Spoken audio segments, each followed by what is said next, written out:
সর্বগুজ্জতমং ভুয়ো শ্রীণুমে পরমং বচ।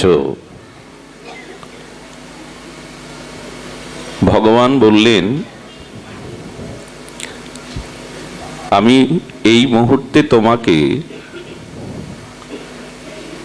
পরম অর্থাৎ শ্রেষ্ঠতম, গুহ্য থেকে গুহ্যতম শ্রেষ্ঠ কথাটি বলছি,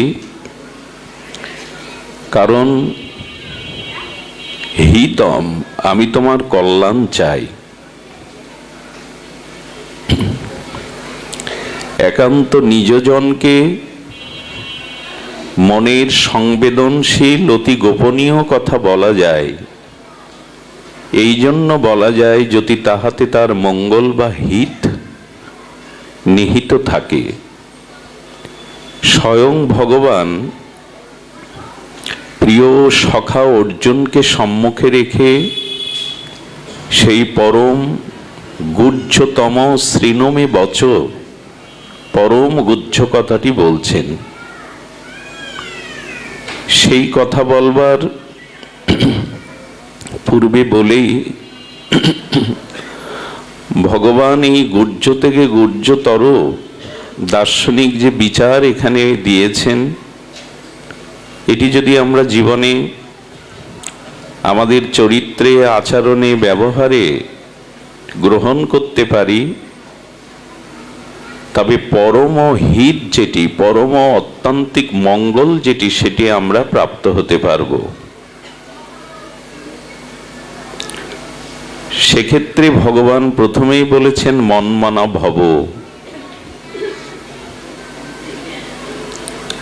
আমাদের অন্তর ইন্দ্রিয় সংকল্প বিকলাত্মক যে অন্তর ইন্দ্রিয় বৃত্তি মন, এই মনটাকে ভগবান চেয়েছেন। শুধু চাননি মনমনা ভব মানে আমার মনের মতো হও, আমার মনমতো, মনের মতো হও। ভব মানে হওয়া। এখন প্রশ্ন, আমরা ভগবানের মতো কিনা, তার মনের মতো হওয়ার চেষ্টা আমাদের জীবনের যে ব্রত, সংকল্প, সাধনা, তার দ্বারা ভগবানের মনের মতো হওয়ার চেষ্টা করেছি কিনা। দেখুন, ঈশ্বরের মনের মতো না হলে, ঈশ্বরকে মান্যতা না দিলে, শাস্ত্র বলছেন তখনই আপনার আমার জীবনে হিত বা অত্যান্তিক মঙ্গল আমাদের জীবন থেকে সরে যায়। তখনই অভিশাপ, স্খলন, পতন আমাদের জীবনে অবারিত হয়ে যায়।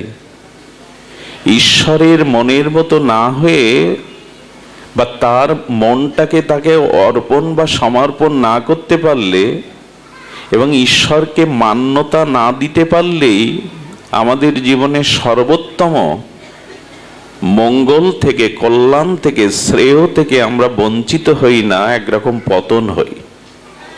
খুব ধ্যান দিন। আচ্ছা, আমার দেহ অংশী, অংশী স্বরূপ দেহের হস্তটি হলো অংশ। এখন অংশী যদি অংশকে নির্দেশ করে ইচ্ছার দ্বারা, হাতটা উত্তোলন করো, অংশীর আদেশ অংশ সর্বদা পালন করে। দেহটা চেয়েছে শ্রীমন্দির অঙ্গনে হরিকথার এই মণ্ডপে, হরিকথায় নিকেতনে যেতে। এই জন্য অংশী দেহের অংশ চরণটি এখানে চলে এসেছে। এখন যখন অংশীর মান্যতা অংশ না দেয়, কখন দেয় না? হাতটাকে বলছি তুমি ওঠো, উত্তোলন করো, হাত যখন অংশীর কথা শুনছে না, তার একটাই কারণ, হাতে ব্যাধি এসেছে, হাত ব্যাধিগ্রস্ত হয়েছে। এই জন্য অংশী হাত তোলার চেষ্টা করতে বললেও বা নির্দেশ দিলেও হাত তুলতে, এটা রোগ কিনা? অংশ অংশীকে নির্দেশ করছে তুমি হাত উত্তোলন করো, আপনি তুলতে পারছেন না মানে হাত সুস্থ নয়, ব্যাধিগ্রস্ত। ঠিক যখন অংশী স্বরূপ ঈশ্বরের অংশ স্বরূপ আমরা তার নির্দেশ বা তার মান্যতায় না চলি, তখনই জানতে হবে আমাদেরও জীবনে স্খলন পতনের ব্যাধি এসে দেখা দিয়েছে।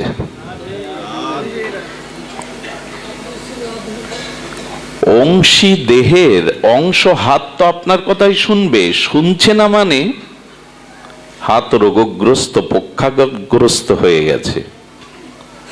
আমরা কার অংশ? আমরা কার অংশ? ভগবানেরই তো। সে কথা গীতাতেই ভগবান বলছেন, মাময়ী বাংশ জীবলোক জীবভূতা সনাতন।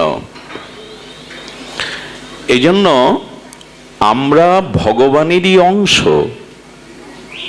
দেখুন, পিতামাতা রক্ত ওজবীর্যের দ্বারা আমার এই রক্ত মাংসের প্রপঞ্চ কুড়িয়ে পিণ্ড দিতে পারে, দেহটা দিতে পারে, আত্মা দিতে। আত্মা দেহকে সৃষ্টি করে না, দেহ আত্মাকে সৃষ্টি করে? কোনটি? দেহ আত্মা সৃষ্টি করতে পারে না, বরঞ্চ আত্মা সেই অংশী ঈশ্বরের চিৎকণ অংশ। আত্মা আমার মধ্যে ধারণ আছে বিধায় দেহটা গঠিত হয়েছে। শিশু মারা গেলে তাকে অক্ষত অবস্থায় মেডিসিন দিয়ে রাখলে সে কিন্তু কিশোর হবে না, যুবক হবে না, ক্রমবৃদ্ধি পাবে না। খুব গভীর মনোযোগ দিতে হবে। অংশ পরমাত্মার অংশ আত্মা, চিৎকণ চিদ অনুকণ আমাদের আত্মাটাই দেহকে ধরে রাখে। এ দেহ সৃষ্টির পেছনে, আমার চেতনার পেছনে আত্মাই কারণ, দেহ কারণ নয়। এই জন্য মৃতদেহের মধ্যে আজ পর্যন্ত আত্মা প্রবেশ করানো আমাদের ইচ্ছায় গেছে কি? পৃথিবীর অন্যতম শ্রেষ্ঠ দার্শনিকের ভেতরেও তো, ডাক্তারের ভেতরেও তো আত্মা সংযোজন করা যেত, গেছে কি? আত্মা দেহকে সৃষ্টি করে না, আত্মা দেহকেই সৃষ্টি করে, সুরক্ষা দেয়। আমরা সেই পরমাত্মার অংশ। অংশ হয়ে যদি অংশীর নির্দেশ মান্যতা না দেই, অংশীর যদি আজ্ঞা তার নির্দেশ না পালন করি, তখন জানতে হবে আমরা ভবরূপ ব্যাধিতে আক্রান্ত হয়ে অসুস্থ হয়ে গেছি। আর অসুস্থ মানুষ কখনো সুস্থতা বা মানসিক শান্তি পেতে, আমাদের মানসিক শান্তির অভাব কি কারণে? অর্থের কারণে? সম্পদের বাড়ি গাড়ির কারণে? আমরা ভগবানের এই পরম মঙ্গলময় হিত উপদেশ গ্রহণ করিনি যে মনটা আমায় দাও, মনমনা ভব, আমার মনের মতো হও, হতে পারেনি। সব থেকে মজার কথা হলো, পৃথিবীতে পরমাত্মা স্বরূপ, পরমাত্মার পরবস্থা সচ্চিদানন্দ আনন্দ স্বরূপ ভগবান ব্যতীত এই মন কাউকে 16 আনা দেওয়া যায় না, নেওয়াও যায় না। খুব ধ্যান দিয়ে শোনো, এর এক একটি কথা আমাদের জীবনকে দুপা এগিয়ে নিতে সাহায্য করবে প্রগতির দিকে, ভগবানের দিকে। এই পৃথিবীতে, সংসারে কারোর সাথে কারো মনের মিল হয় না, 16 আনা হয় না, দিতেও পারি না, নিতেও পারি না। কেউ পেরেছেন কি এর মধ্যে যে কাউকে 16 আনা মন অর্পণ করতে পেরেছেন, সেও 16 আনা মন আপনাকে দিয়েছে? সম্ভব নয়। কারণ দুগ্ধ এবং শর্করা এটি একসাথে মিশালে বা জাল দিলে মিশে যায়। চিনি এবং দুধ একসাথে প্রজ্বলিত অগ্নিশিখাতে কিছুক্ষণ জাল দিলে কি হয়? মিশে যায় কিনা? যায় কিনা? কিন্তু দুধের উপরে এক টুকরো পাথর দিয়ে যদি জাল দেন 200 বছর, মিশবে কি? কারণ দুধ এবং শর্করা, চিনি সজাতীয়, দুটোই মিষ্টি, সজাতীয়, ওটা মিশবে। কিন্তু পাথর আর দুগ্ধ বিজাতীয়, এটা জাল দিলেও, প্রক্ষালন করলেও। তেমনি ভগবান সতর্ক করে দিয়েছেন, এ সংসারে শুধু আমার সাথেই তোমার মনের মিল হতে পারে, পৃথিবীতে আর কারোর সাথে তোমার মনের মিল কখনো হয়নি, হবেও না।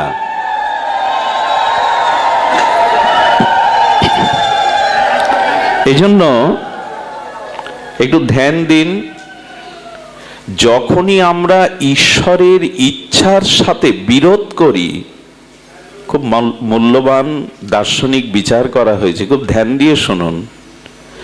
যখনই স্বয়ং পরম ব্রহ্ম ঈশ্বরের ইচ্ছার বিরুদ্ধচারণ করি, আমরা ইচ্ছার বিরুদ্ধে আমাদের জীবনকে পরিচালনা করি, তখনই অভিশাপ নেমে আসে, আর এসেছেও তাই আমাদের জীবনে।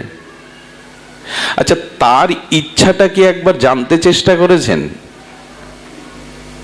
আমাকে যিনিতে সৃষ্টি করলেন, এই অনন্ত সুন্দর ব্রহ্মাণ্ড আমার জন্যই রচনা করলেন, এই আনন্দ যজ্ঞে আমাকে নিমন্ত্রণ করলেন, এই জগতের আনন্দ যজ্ঞে আমার নিমন্ত্রণ করলেন উনি, আমাকে যে গড়লেন, আমি তার ইচ্ছাটা একবারও মনের দ্বারা জানতে চেষ্টা করেছি, তিনি আমার কাছে কি চান?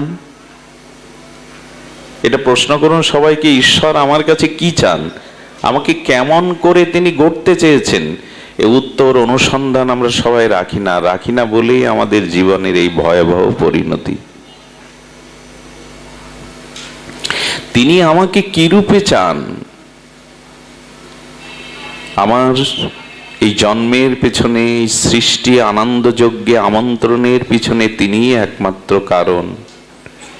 তিনি কেমন করে চেয়েছেন আমাকে, কি রূপে চেয়েছেন, তার ইচ্ছাকে মান্যতা দিয়ে চলেছি তো।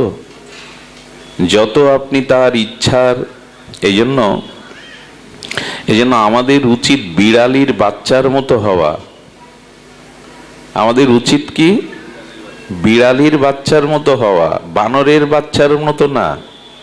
বানর হনুমানের বাচ্চাটা মাকে জড়িয়ে ধরে, মা ওকে জড়িয়ে ধরে না। লক্ষ্য করবেন, হনুমান বা বানরের বাচ্চাগুলো শাবকটা মাকে বুক বেড দিয়ে জড়িয়ে ধরে, মা ধরে না। আর এই জন্য লাফালাফি স্বভাবের বানর হনুমানের বাচ্চাগুলো যখন পড়ে যায়, তখন উল্টে বাচ্চাকে থাপড়ায় ওর মা, ভালো করে ধরিসনি কেন, এই জন্য পড়ে যায়। কিন্তু বিড়ালি যখন তার বিড়ালির বাচ্চাটাকে ঘাড় মোটকে ধরে, পড়ে যায় তো। তার কারণ হলো, ওখানে শাবক বাচ্চা তার মাকে ধরেছে, আর এখানে মা তার বাচ্চাকে ধরেছে। আমার মনে হয় দুহাত বাড়িয়ে দিয়ে সরল নিষ্কপটে ভগবানকে বলুন, তুমি আমাকে ধরো, আমি ধরলে হারিয়ে ফেলি, বারবার ছেড়ে ফেলি, তুমি ধরো আমায়। এই আবেগের কথা নয়, দার্শনিক বিচারের সর্ব অবধিকতা এটাই, তুমি আমাকে ধরো, আমি ধরলে বারবার হারিয়ে ফেলি হাত, তুমি আমায় ধরো। এই গান আপনাকে গাইতে হবে। প্রাণনাথ, বংশীধারী, মুরলীধারী শ্যামসুন্দরের কাছে এই গান গাইতে হবে।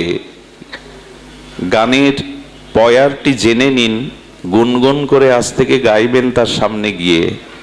আমার হাত ধরে তুমি নিয়ে চলো সখা, আমি যে পথ চিনি না, আমি পথ চিনি না, আমায় হাত ধরে নিয়ে চলো। তার সুরেই সুর মিলান, জগতে অন্য কারো সুরে সুর মিলালে শান্তি পাবেন না। পাইনি আমরা, স্ত্রী পেয়েছি, পুত্র পেয়েছি, কুটুম্ব পেয়েছি, ঘর সংসার পেয়েছি, শান্তি আজও। দুধে পাথর দিয়ে জাল দিয়ে কি করবেন? মিশবে না, চিনি দিন। এই জন্য ভগবান আর কিছু না চেয়ে তার মনের মতো হওয়ার জন্য বলেছেন, মনমনা ভব, আমার মনের মতো হও, আর কারো মনের মতো হতে যেও না। মত চিত্ত, তোমার মনটা আগে আমাকে দাও। এই যে ভোগের রন্ধন হয়েছে, এই ভোগের রন্ধনকৃত উপচারগুলো আগে কাকে নিবেদন করা হবে? আপনাকে আমাকে? ওগুলো প্রিয় অধিদৈবকে, দেবতাকে নিবেদন করে তার কৃত প্রসন্ন প্রসাদটাই তো আমরা পাবো।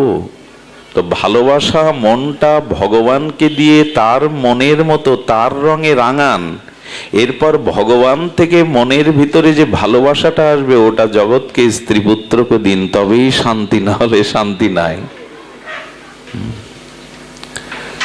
তার অসীমে মন প্রাণটার দিকে ধেয়ে যান, তার দিকে ধেয়ে যান। তিনি অনন্ত অসীম, তার দিকেই মনটাকে ধাবিত করুন, দেখবেন পথ হারা হবেন না। কবিগুরুর একটি চরণ মনে পড়ে, ঋষি কবি তো, তোমারই করিয়াছি জীবনেরও ধ্রুবতারা। এ গান গাইতে পারিনি, এ সুর মূর্ছনা জীবনে তুলতে পারিনি, এ রাগ রাগিনী গাইতে পারিনি। তোমারই করিয়াছি জীবনেরও, করেছি কি না অর্থকে, সম্মানকে, দেহকে, সংসারকে, পদ প্রতিষ্ঠাকেই ধ্রুবতারা করেছি। এই জন্য আসুন, ঈশ্বরের ইচ্ছাকে বিরোধ করবেন না। তিনি যেটা চেয়েছেন তার মনের মতো হয়ে মনটা তাকে অর্পণ করে এ সংসারে চলাটাই, তার সম্মুখে হস্তটা বাড়িয়ে দিয়ে বলা, তুমি ধরো আমায়, আমার হাত ধরে তুমি নিয়ে চলো সখা, আমি যে পথ চিনি না। আহা, আমাদের বৈদিক সনাতন দার্শনিক তত্ত্ব, এর মহিমা বড় প্রাঞ্জল, বড় হৃদয়কে তৃপ্ত করে, শীতল করে।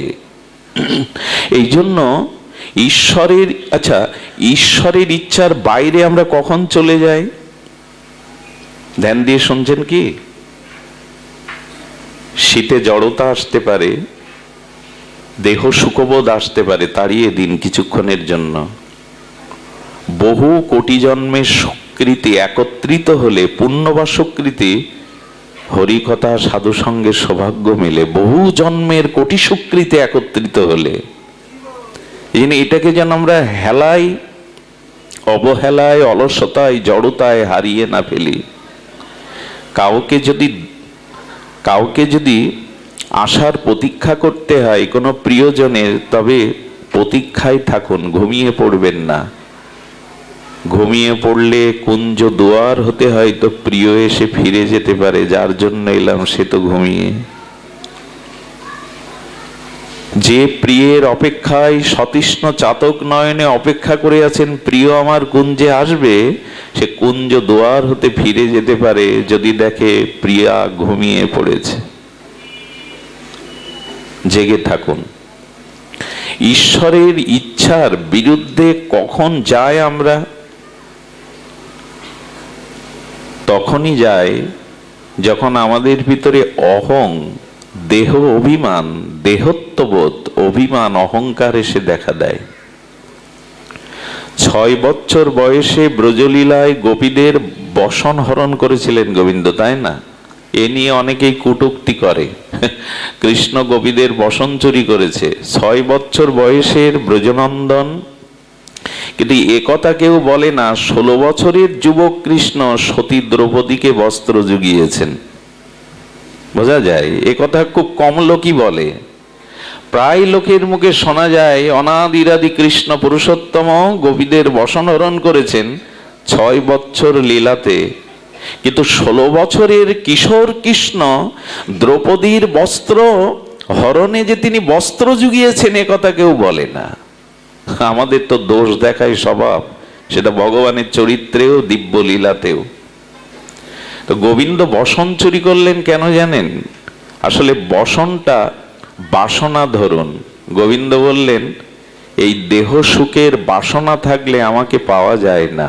প্রতিরূপে চেয়েছে তো, একান্ত প্রিয় রূপে চেয়েছে তো, তা আমার কাছে আসতে গেলে বাসনাটা আমি আগে নিয়ে নিই।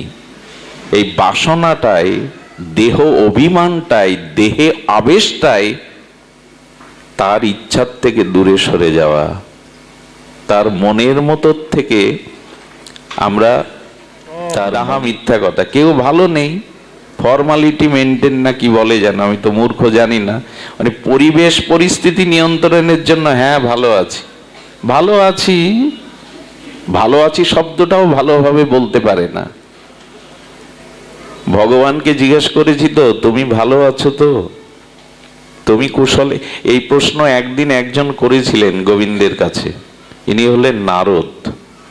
প্রভু তুমি কুশলে আছো তো, ভালো আছো তো? ভগবানের কাছে গিয়ে জিজ্ঞাসা করবেন কিছু কথা। আচ্ছা, আপনি যে ভোগ রাগ দিলেন ভগবানকে, প্রতিদিন তো ফুল মালা চন্দন নির্মাল্য ভোগাদি দেন, উনি গ্রহণ করেছেন কিনা জিজ্ঞাসা করেছেন কোনোদিন? বলে এইগুলো জিজ্ঞাসা করবেন যারা বিগ্রহ সেবা করেন, অর্চন করেন, এগুলো পেয়েছে কিনা। যদি বলে উত্তর দেবে, হ্যাঁ উত্তর দেবে। উত্তরটা সবসময় বাক্যে দিতে হয় না, অনুভূতির রাজ্যে ভাষা নয়, ভাষা বাদেও অনেক বিনিময় হয়, হয় কিনা? তুমি অনেক কথা যাও যে বলে কোনো কথা না বলি। অনুভূতির রাজ্যে শব্দ চলে না, ওখানে শব্দ করা নিষেধ।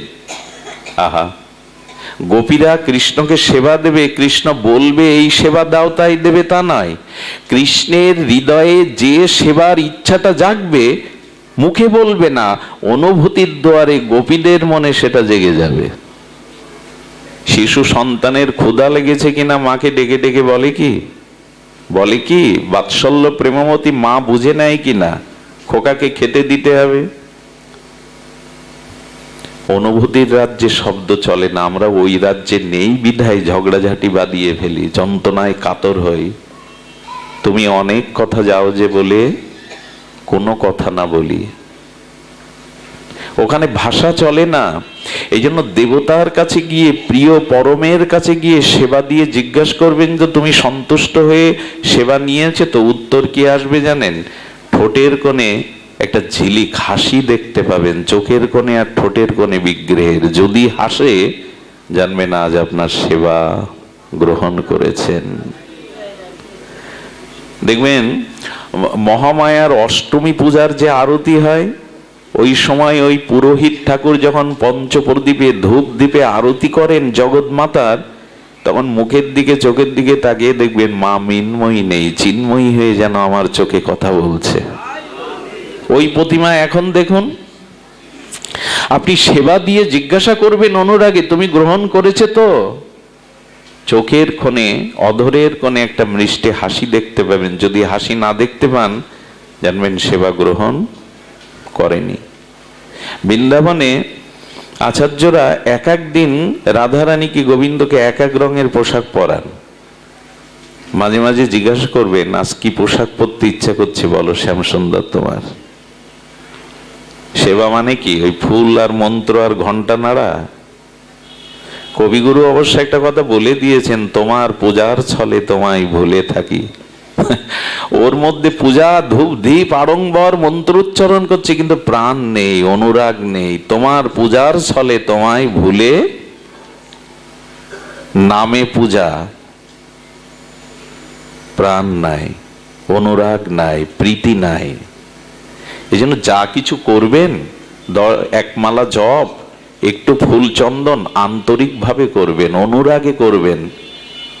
উনি ভাবগ্রাহী, উনি ভাবটাই নেন, বাইরের উপচার নেন না। আমাদের ভুল হয়ে যায়, রকমারি করে নানান বিচিত্র উপাচারে আলোর ঝলকানিতে তাকে খুশি করতে চায়, কিন্তু বিশ্ব ব্রহ্মাণ্ডের মাধুর্য মরতি স্বয়ং ভগবানকে অনুরাগ দিয়ে ছাড়া, প্রীতি ভক্তি ছাড়া অন্য কিছু তো সখী করা, এইখানেই আমাদের ভুল। জিজ্ঞাসা করবেন, আজ কোন রঙের পোশাক পরবে গো তুমি? বলে দেবে।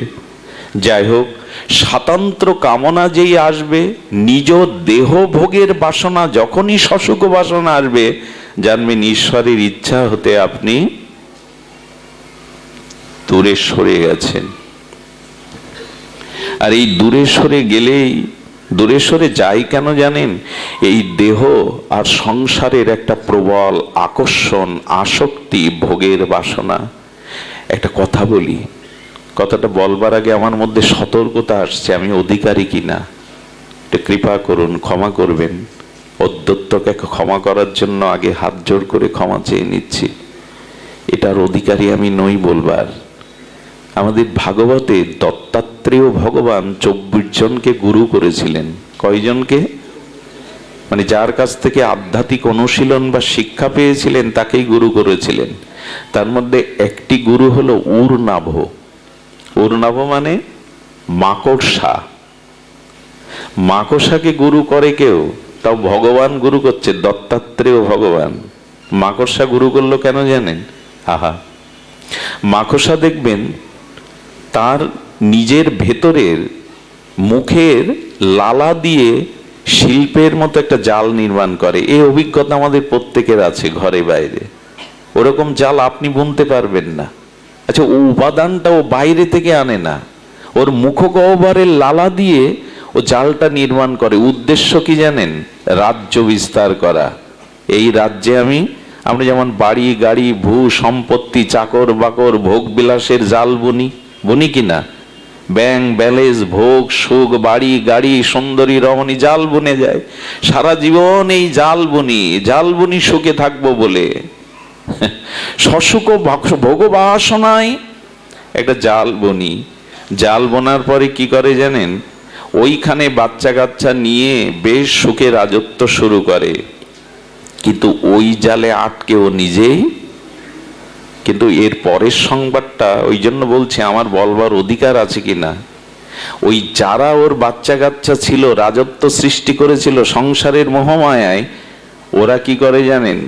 ওরা মাঝে মাঝে ওই জালে আটকানো মৃত বা ওই জালে আটকানো মাকড়সার ভেতরে তার যে কলিজা, তার অস্তিত্ব ওর আপনজনরাই খেয়ে নেয়। এই জন্য শুকনো মাকড়সার জালে গিয়ে দেখবেন মাকড়সাটার পর্দা আছে ওর ভেতরে কিছু, ওরাই খেয়ে ফেলে। যেটা বুঝবার বুঝে নিন, যে জাল বুনেছি সংসারে, হ্যাঁ, কামনা বাসনায় নিজজনের জাল, ওরাই আপনার জীবনের অস্তিত্বকে ধীরে ধীরে খেয়ে ফেলবে। ফেলছেও তাই। দুঃখ কি আকাশ থেকে কেউ দিতে আসে? পাড়া প্রতিবেশী কি আমার দুঃখের কারণ, যন্ত্রণার কারণ? যাদের নিয়ে স্বপ্নের জাল বুনেছি তারাই কুড়ে কুড়ে খাবে আমায়। কি অদ্ভুত দৃষ্টান্ত দিয়েছেন। সংসার করতে হয় বলে এমন, এদের নিয়েই জীবনের যথা সর্বস্ব। জীবন যৌবন এদের বিলিয়ে দিলাম। যিনি নির্মাণ করলেন, যিনি মনের মতো করে গড়লেন, যিনি আনন্দ যজ্ঞে আমায় ডাকলেন, সব সংসারকে দিয়ে বসলাম। আর আমরা কিরকম চালাক জানেন, কিরকম কপট জানেন? সারা জীবন ভোগ করে, দেহ ভোগ করে, সংসার সুখ করে, চর্বশেষ্য লেজ্জ পেয়ে পেয়ে যখন বুড়ো হয়ে গেল, বয়স বৃদ্ধ হয়ে গেল, আর কেউ ভালোবাসে না, উঠতে বসতে কটু কথা বলে, আমার আর প্রয়োজন নেই, তখন বৃন্দাবনে নবদ্বীপে গিয়ে সাধুদের বলে বাবা সব ছেড়ে দিয়ে এলাম। কত বড় চালাক! সব ছেড়ে, দেখবেন খুব আস্ফালন করে বলে বাবা সব ছেড়ে দিয়ে এসেছি। ওরা তো বোকা না, ওরা ভজনানন্দী মহাপুরুষ। ওরা মনে মনে বলে বাইরে দুঃখ পাবে বলে, কেউ কেউ মুখের উপরে বলে সব ছেড়ে দিয়ে আসিসনি, সব ছেড়ে আসিসনি, সব দিয়েই এসেছিস। এখন তোকে কে নেবে এই জরা ব্যাধিগ্রস্ত শরীরটা? কাকে দিতে এসছিস? সন্ধ্যার ঝরা ফুলে দেবতার পূজা হয় না, শুকনো বাসি ফুলে কেউ বাসর রচনা করে না। তোমার হাসি, তোমার বাসি, তোমার যৌবনটাই দিতে হতো তাকে। সব ওদের বিলিয়ে দিয়ে এখন উচ্ছিষ্টটা দিতে এসে আস্ফালন করে বলে সব ছেড়ে এসেছি। কত বড় কপটতা এগুলি! ভগবানকে জিজ্ঞাসা করবেন তুমি ভালো আছো তো? পারলে ভগবানকে প্রতিদিন আশীর্বাদ করবেন। ভগবানকে আশীর্বাদ করেছেন কখনো আপনারা? একটু কথা বলছেন না কেন? ভগবানকে আশীর্বাদ করবেন। আমি একটা কথা বলি আপনাদের, কোনো মানুষের মাথায় হাত দিয়ে আশীর্বাদ করার যোগ্যতা আমার আছে কিনা আগে ভাববেন। তুমি সুখী হও, হবে তো? এই যেন প্রাতঃস্মরণীয় বন্দনীয় চরণ ব্রজের অলঙ্কার। আমাদের বিনোদ বাবা বলেছেন যে কারো মাথায় হাত দিয়ে ওইভাবে বলবে না সব ভালো হয়ে যাবে, সুখী হয়ে যাবে, যদি না হয়। আশীর্বাদ ভগবানের বেলায় খাটে। আচ্ছা, ভগবানের সামনে গিয়ে যদি বলে হে রঘুপতি রামচন্দ্র তুমি অমর হও, খাটবে কিনা? উনি তো অমরই, উনি তো মরবেন না, জরা মৃত্যু ব্যাধিগ্রস্ত নয়। আচ্ছা, যদি সীতামাকে বলি মা তোমার শীতের সিঁদুর অক্ষয় হোক, হবে কিনা? কথা বলছেন না তো আপনারা? কিন্তু এই আশীর্বাদ অন্য জায়গায় খাটবে? যা প্রতিফলিত হয় না, সাকার হয় না, তা আশীর্বাদ না, তার নাম সান্ত্বনা বাক্য। আমরা সব সান্ত্বনা বাক্য দেই। আমাদের অযোধ্যাতে কনক ভবনে রাম সীতার মন্দিরে একজন যেতেন, উনি রামকে পুত্র জ্ঞান করতেন। কি জ্ঞান করতেন? বাৎসল্য প্রেমে রামচন্দ্রকে পুত্র জ্ঞান করতেন। আর জানকীকে তাহলে কি জ্ঞান করবেন? জগৎমাতা জানকীকে পুত্রবধূ। তো উনি যখন মন্দিরে যেতেন মাঝে মাঝে ওই যে রামচন্দ্রকে মালা পরিয়ে ওখানে রামচন্দ্রকে দেখতেন।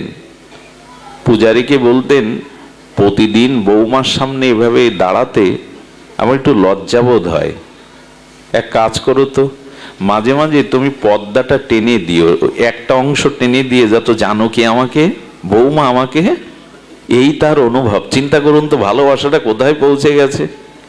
ছেলের মুখ পিতা প্রতিদিন দেখতে পারে, কিন্তু বৌমার সামনে প্রতিদিন এসে দাঁড়ালে বৌমার তো একটু সংকোচ হতে পারে, পর্দাটা টেনে দিও। একদিন কি বলবো, এটা সত্য ঘটনা। ব্যাসপীঠে বসে কোনো প্রহলিকা করা, মনোগড়া কোনো কল্পিত সিদ্ধান্ত উচিত নয়। একদিন উনি তাড়াহুড়ো করে গিয়ে রামকে দেখে চোখের জলে আনন্দে, ভুবন ভোলানো রূপ আমার রাম, আমার পুত্র, এই স্নেহ বাৎসল্য প্রীতিতে তার চোখ দিয়ে প্রেমাশ্রু ঝরছে। সেদিন আর পুরোহিত ছিল না, সীতামা নিজে সে পর্দাটা টেনে দিয়ে গেল সংকোচ হবে বলে। তার মানে এই সেবাটা গ্রহণ করেছেন। ভালোবাসায় না, একটা কথা বলি, একাকী ন রমতে, একা প্রেম হয় না। আমরা গতকাল এই বিষয়ে একটু বলি, একাকী ন রমতে। উপনিষদ বলছেন একাকী কখনো প্রেম হয় না, কিন্তু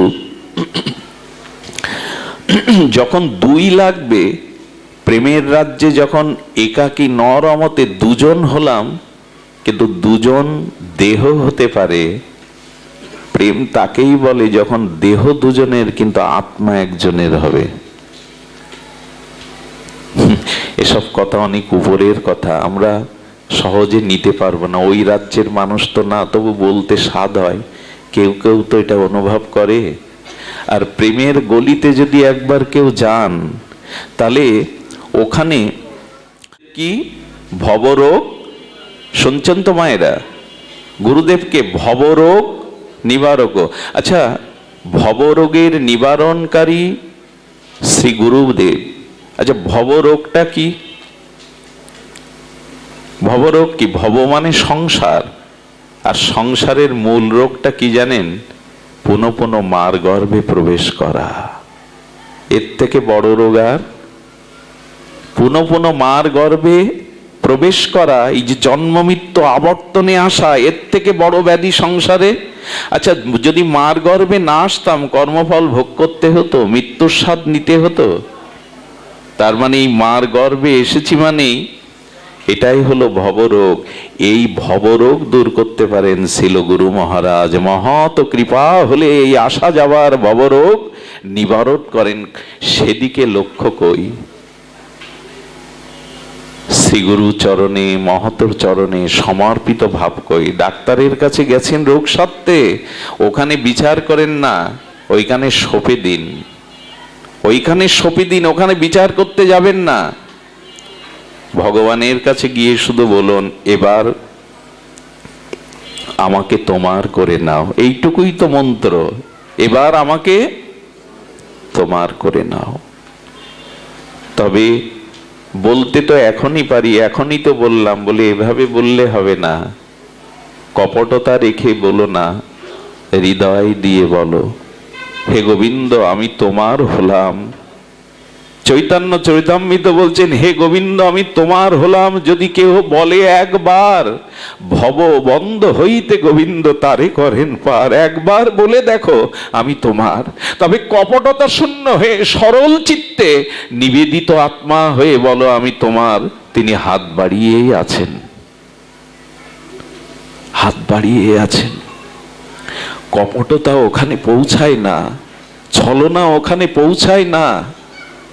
এই জন্য একবার শুধু অপেক্ষা, গোবিন্দ তুমি আমার। কিরকম জানেন, উত্তরার গর্ভে অভিমন্যু সেই অশ্বত্থামা ব্রহ্মাস্ত্র নিক্ষেপ করলে উত্তরা বলেছিল, প্রভু আমি নয়, পাণ্ডবদের উত্তরস্বরী হিসাবে তোমার ভজনের জন্য এই সন্তানকে তুমি রক্ষা করো।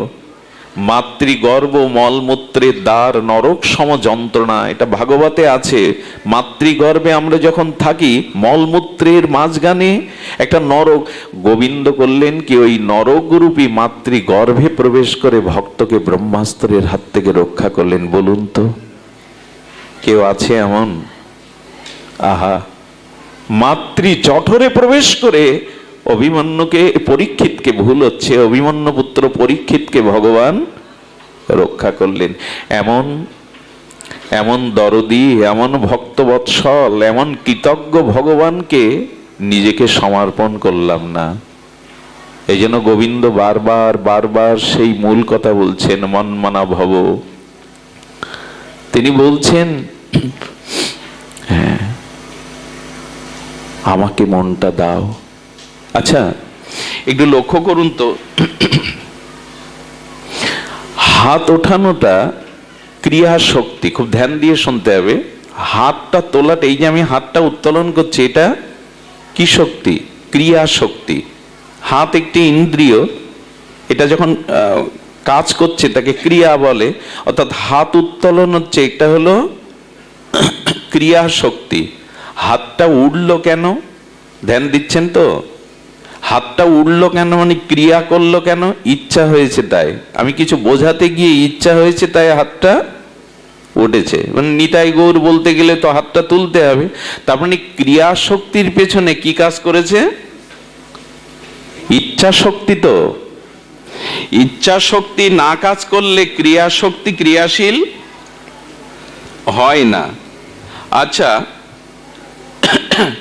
ইচ্ছা শক্তির উৎপত্তি কোথা থেকে? জ্ঞান শক্তি থেকে। আপনার ভিতরে চেতনা রূপ জ্ঞান আছে, ওই চেতনা ইচ্ছা শক্তিতে ক্রিয়া শক্তিকে নির্দেশ করলো। না, কি করে বোঝায়? আজকে সকালে মনে হয়েছিল কালীবাড়িতে ভাগবত আস্বাদনের জন্য যাব। আপনার ভিতরে চেতনা না থাকলে এই জ্ঞানটা আসতো, আজ ভাগবত আস্বাদনে যাব, আজ ভাগবত হবে। এই চেতনাটা জ্ঞান শক্তির ক্রিয়া, আর জ্ঞান শক্তিটা আপনার ইচ্ছা শক্তির ক্রিয়াতে সমর্পণ হয়েছে যে আজকে যাবই, যত কাজ থাক। আর ইচ্ছা শক্তি আপনার এখানে ক্রিয়া শক্তির দ্বারা এনেছেন। এখন ভালো করে লক্ষ্য করুন তো, ক্রিয়া শক্তি, ইচ্ছা শক্তি আর জ্ঞান শক্তি, এই ত্রয়ী শক্তির দ্বারা আমরা পরিচালিত হচ্ছি। এখন মূল কথাটা হলো, ক্রিয়া শক্তিও থাকবে না, ইচ্ছাও শক্তিও থাকবে না যদি চেতন জ্ঞান শক্তি আমার মধ্যে না থাকে। ক্রিয়া করতে পারবে হাত পা মৃত ব্যক্তির? ইচ্ছা প্রকাশ করতে পারবে? কারণ তার ভিতরে চেতন শক্তি জ্ঞান শক্তি নাই। এই জ্ঞান সত্যমূর্তিম ঈশ্বর পরমাত্মা রূপে আমার মধ্যে আছে, তাই চেতন জ্ঞান শক্তি ইচ্ছা শক্তিতে রূপান্তরিত হচ্ছে, ইচ্ছা শক্তি ক্রিয়া শক্তিতে রূপান্তরিত হচ্ছে। এখন বলুন তো, সেই চেতনার মূল্যায়ন করা উচিত কিনা? এখন আমরা সেই চেতন শক্তির, ইচ্ছা শক্তি ক্রিয়া শক্তিকে সেই চেতন শক্তির অনুকূলে কাজে লাগাচ্ছি তো? এভাবে ঝড়ের মতো বলে গেলে এসব কথা বোঝা যাবে না। এই কথা বুঝতে এই জীবাধমে 30 বছর লেগে গেছে, তবু তো বুঝিনি। হয়তো মুখস্থ করে বা আমরা শব্দ বিন্যস্ত করে আমি আপনাদের বলবার চেষ্টা করছি, কিন্তু এই কথাটার কাছে আসতে গত 30 বছর লেগেছে। চেতন শক্তি অর্থাৎ জ্ঞান শক্তি ইচ্ছা শক্তিতে রূপান্তরিত হয়, ইচ্ছা শক্তি ক্রিয়া শক্তিতে রূপান্তরিত হয়। তাহলে তার ইচ্ছা শক্তিকে, ক্রিয়া শক্তিকে সেই চেতন শক্তির দিকে ফিরিয়ে দিন।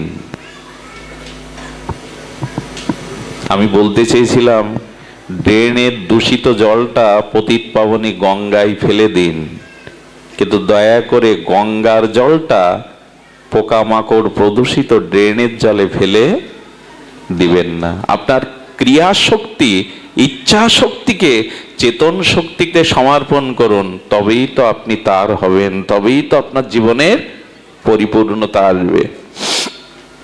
এই জন্য শাস্ত্র বলেছেন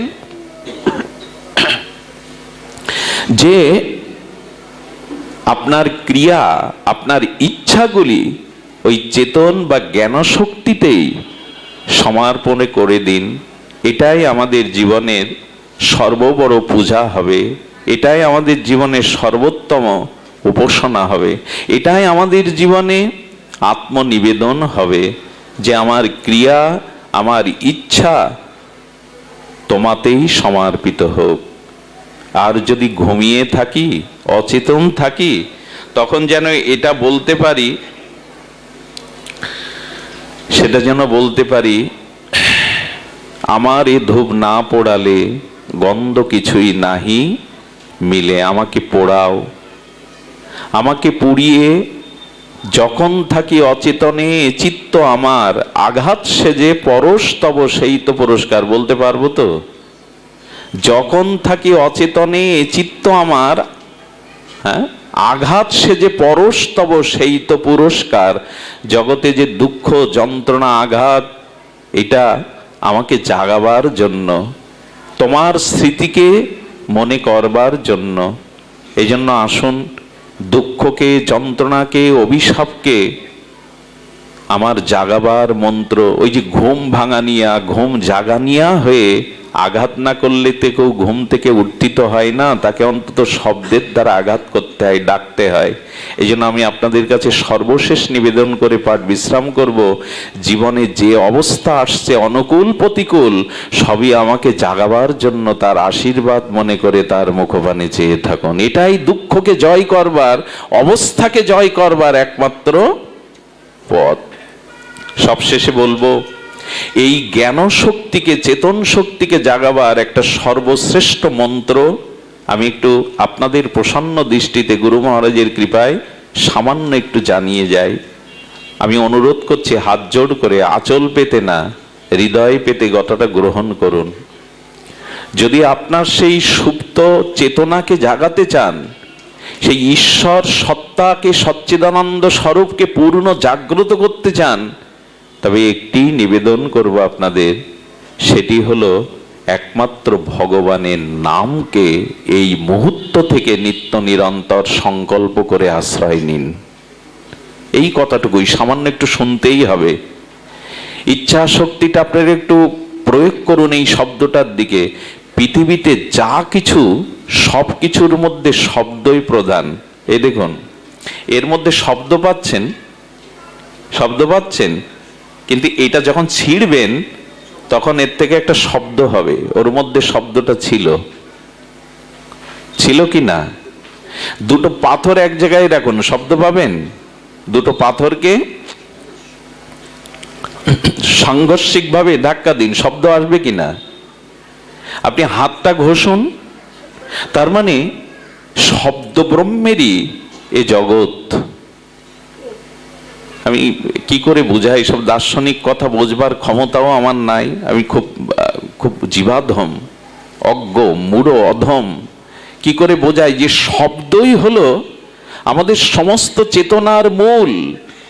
আর পৃথিবীতে যত শব্দ আছে, সমস্ত মঙ্গল, সমস্ত সারাত্ম শক্তি ভগবানের নামরূপ শব্দের মধ্যেই দেওয়া আছে। শব্দ ছাড়া আপনি বিনিময় কিছু করতে পারবেন না। আমার এই শব্দব্রহ্মের ভাষা আছে বলে আপনার সাথে আমার মত বিনিময় করতে পারছি। আমার হৃদয়ের সংবেদনশীল ভাবনাটা এই শব্দ বাহক হয়ে আপনার হৃদয়ে স্থাপন করে দিচ্ছে। শব্দ ধনাত্মক শব্দ আছে, ধ্বনি দিয়ে যা উচ্চারণ করি, আর বর্ণাত্মক আর ধনাত্মক ধ্বনি দিয়েও বোঝানো যায়। দোকানদার শুনতে পাচ্ছে না, ধ্বনি দিলেন। আলুর কথা জিজ্ঞাসা করছেন, বোবা জানি না, আপনি ইঙ্গিত করছেন। ধনাত্মক আর বর্ণাত্মক এই দুটি শব্দই দিয়ে আমরা জগতে পরিচালিত হচ্ছি। যখন বললেন আলু কত করে, ইঙ্গিতে বর্ণাত্মক না ধনাত্মক শব্দের দ্বারা, ভাবের দ্বারা বোঝাতে চেষ্টা করলেন। দোকানদারও আঙুল তুলে ধনাত্মক না বর্ণাত্মক না ধনাত্মক বা ইঙ্গিতাত্মক শব্দ দিয়ে আপনাকে দামটাও বলে দিল। আমার বলবার অভিপ্রায় হলো, শব্দ ছাড়া আমরা চলতে পারি না। আপনার হার্টবিটের শব্দ যদি না থাকে, আপনার এই যে নারীর শব্দটা যদি না থাকে, স্পন্দন যদি না থাকে, আমি বোঝাতে চেষ্টা করছি এইটুকু আমার অজ্ঞতার মধ্যে দিয়ে, যে শব্দের মধ্যেই সমস্ত শক্তি নিহিত। আচ্ছা, এখানে আপনারা বসে আছেন কেন? শব্দ ছাড়া এখানে আর কিছু আছে নাকি? পুরস্কারের ব্যবস্থা, ধনী হওয়ার ব্যবস্থা?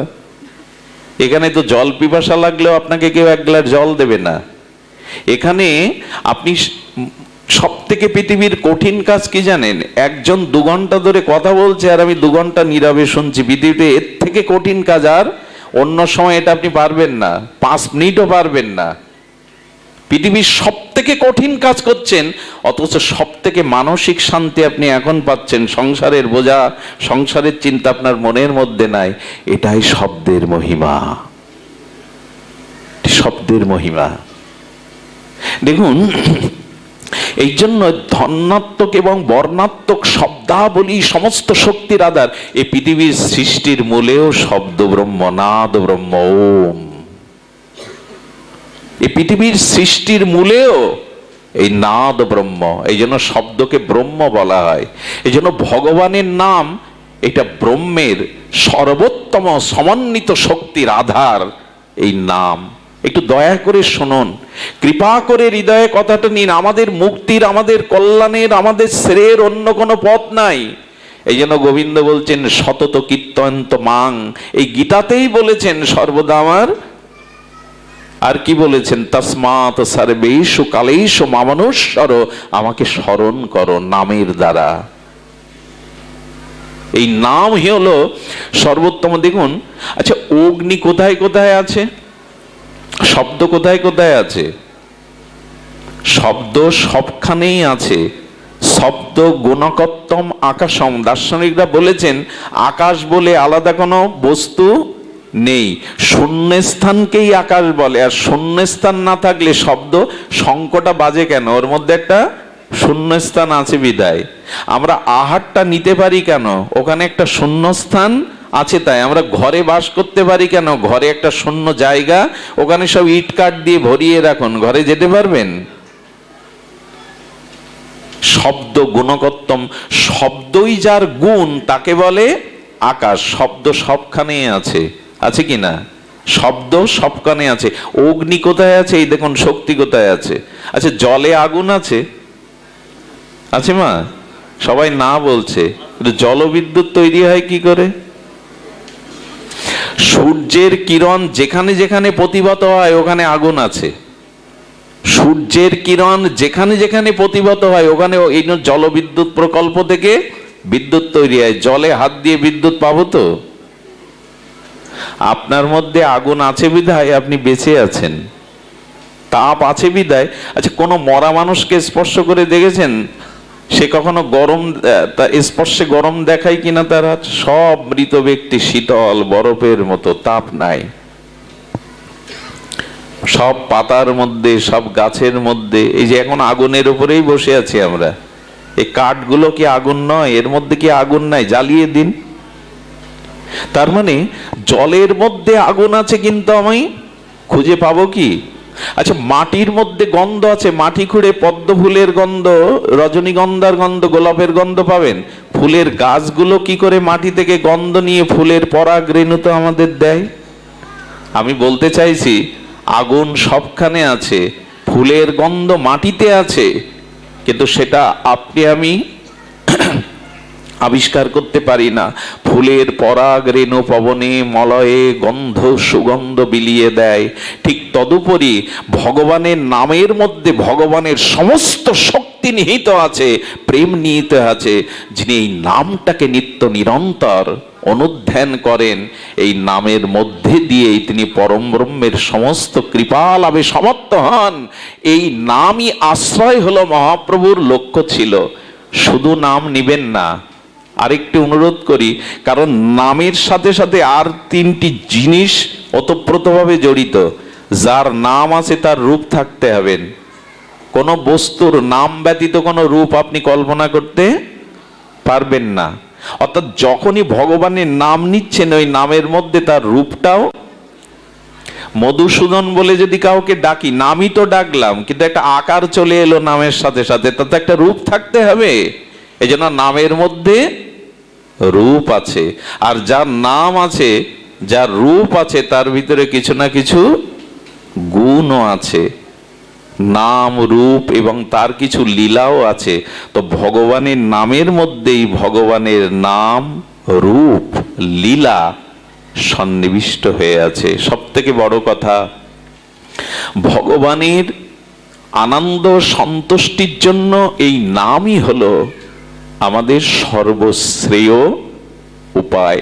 ভগবানের গুণমহিমা কথা আর ভগবানের শ্রীনাম, এই নাম নিতে হবে। তবে কেমন করে?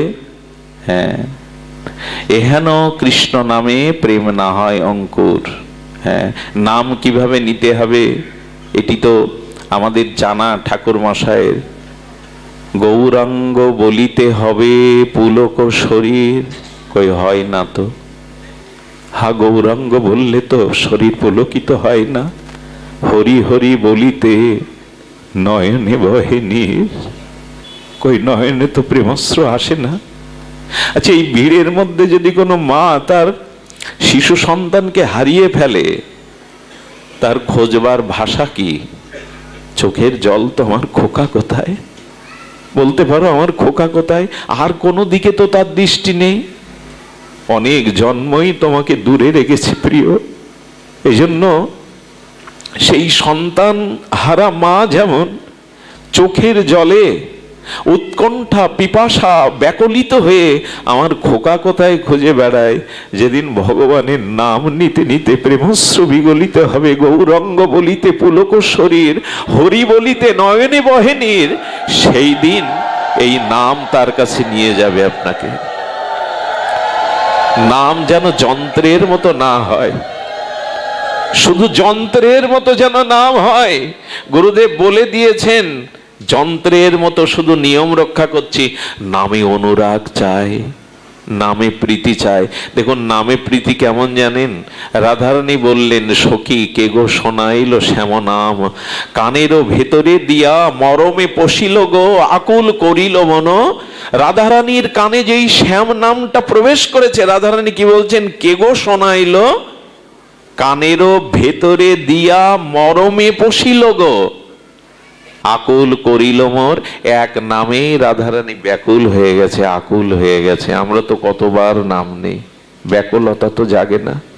তাই ভগবানের কাছে প্রার্থনা করুন, তোমার নাম নিতে নিতে যেন প্রেমশ্রু বিগলিত হয়, তোমার নাম নিতে নিতে যেন চিত্ত বিমল হয়। আর এটি হয় ভগবানের শ্রীনাম নিতে নিতে আমাদের ভিতরে এই বিমলতা চলে আসে। আরে হরিনাম নিলে হৃদয় এত শুদ্ধ হয় যে ঠাকুর হরিদাসের কথায় বিষাক্ত সাপও স্থান ত্যাগ করে চলে গেল। ওগো, যে এখানে আছো, তোমার কারণে ভক্তরা কষ্ট পাচ্ছে, চলে যাও। সাপটা একবার মুখ দিয়ে তার বদন দিয়ে হরিদাসকে দেখে চলে গেল। ঠাকুর, জিহ্বা আমারও আছে, কিন্তু কৃষ্ণ বলার ভাগ্য নিয়ে আসেনি।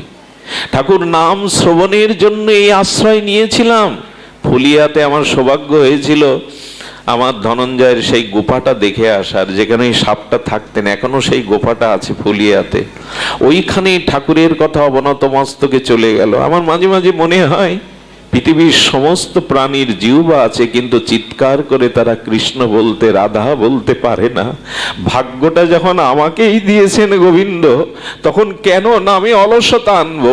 অন্য সাধনার এ কলিযুগে বিশেষ প্রয়োজন নাই। জপ তপ তীর্থ পর্যটন, এটা ধ্যান তপস্যা আমাদের জন্য সম্ভব নয়। এই রোগগ্রস্ত অনিত্য কাল কবলিত শরীরে এখানে শুধু হরি কথা আর ভগবানের নামকে আশ্রয় করার কথা মহাপ্রভু বারবার বলেছেন। এক কৃষ্ণ নামে সমস্ত পাপ ক্ষয়, আর কৃষ্ণ নাম লইতে প্রেমের উপচায়। এই তো, আসুন নামকেই গ্রহণ করি নিত্য নিরন্তর। খাইতে শুইতে উঠিতে বসিতে নামই আমাদের হোক। মনের অনুরাগ মিশিয়ে, মনের প্রীতি মিশিয়ে, আর লীলা চিন্তনের মাধ্যমে এই নামই হোক আমাদের জীবনের একমাত্র ব্রত, একমাত্র। এই জন্য মহাপ্রভুর শেষ কথা, মহাপ্রভুর সেই উক্তি, শোনো মিশ্র কলিযুগে নাহি তপযোগ্য, যে জনা কৃষ্ণ ভজে তার মহাভাগ্য। অতএব গৃহে তুমি কৃষ্ণ ভজ গিয়া, খুঁটিনাটি পরিহরি একান্ত হইয়া। সাধ্য সাধন তত্ত্ব যা কিছু সম্বল, হরিনাম সংকীর্তনে মিশাল সকল। হরে কৃষ্ণ কৃষ্ণ কৃষ্ণ হরে হরে, হরে রাম রাম রাম হরে হরে। প্রভু কহে কহিলাম এই মহামন্ত্র, ইহা গিয়া জপসভা করিয়া নির্বন্ধ। ইহা হইতে সর্বসিদ্ধি হইবে সবার, সর্বক্ষণ বলইতে বিধি নাহি। আর আসুন নামকেই আজকের অনুষ্ঠান থেকে সংকল্প পূর্বক আমাদের জীবনে গ্রহণ করি। জয় হোক আজকের অনুষ্ঠানের, জয় হোক সমগ্র ভক্তমণ্ডলীর, জয় হোক আজকের এই ভাগবতীয় সবার। জয় শ্রী গুরু প্রেমানন্দে গৌর হরি বল। জয় রাধে, জয় নিতাই গৌর হরি।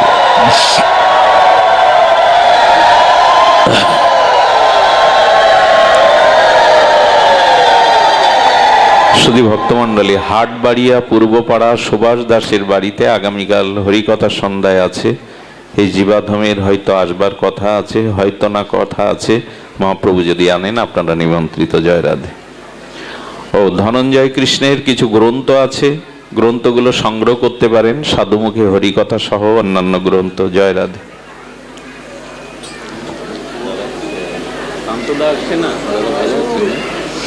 আপনারা আজ আবার এলেন কেন? জয় রাধে। প্রসাদ নিয়ে যাবেন যারা